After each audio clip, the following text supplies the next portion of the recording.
Well, Daryl, really good to catch up with you, and I think I'm quite lucky to catch up with you this morning because you told me after yesterday particularly you've been really busy. What an incredible day for you yesterday. Yeah, it was really good, really happy. To be honest, over the moon actually with everything. You know, it's been a long winter season, and yeah, me and myself and the whole team have come so far to be where we are.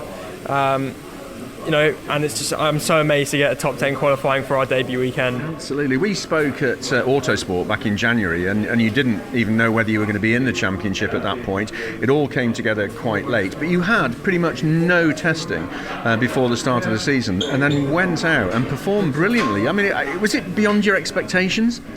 To be honest, I didn't have a radio, so I didn't really know what was going on. I was just, you know, instructed to put a lap in and try to go as fast as I can. So I didn't even realise, you know, where I was or what was happening really until I came in and saw everyone clapping. But no, from when I spoke to you at Autosport last time, that's what I mean about the long off season. It's actually really hard for racing drivers to finalise plans over the winter season, and I'm just so happy that I've been given this opportunity to return to the British Touring Car grid. So I'm just over the moon and amazed, especially with yesterday as well. Absolutely. Now in that qualifying session, we know there's a new format, and the mixed conditions were what caused problems for a lot of the top teams. We saw Dan Camish, John Rowbottom, people like that sliding out. You clearly made, and your team clearly made, the right call at the right time. Yeah, it's with the new qualifying format, it definitely spices things up.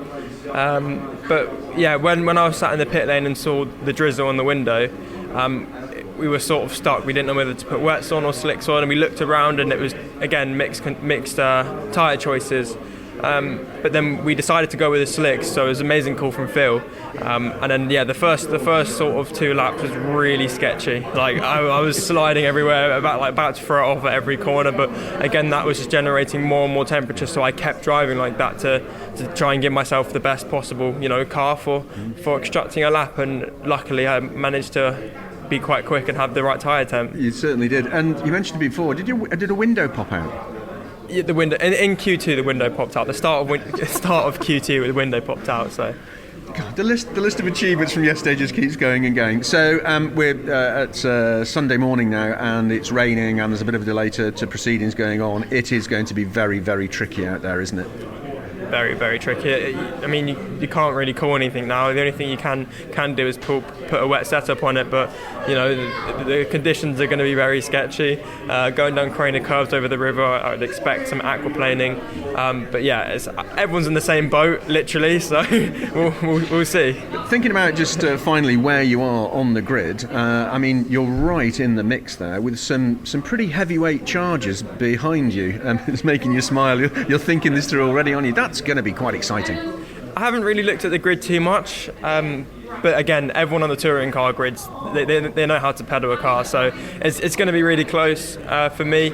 It's just going to keep looking forward, and yeah, see what we can do in the races. So hopefully it all goes well today. Lots of smiling faces in the garage from yesterday as well, and again this morning. So Daryl, a great achievement for you. Have a great weekend. Thank you very much.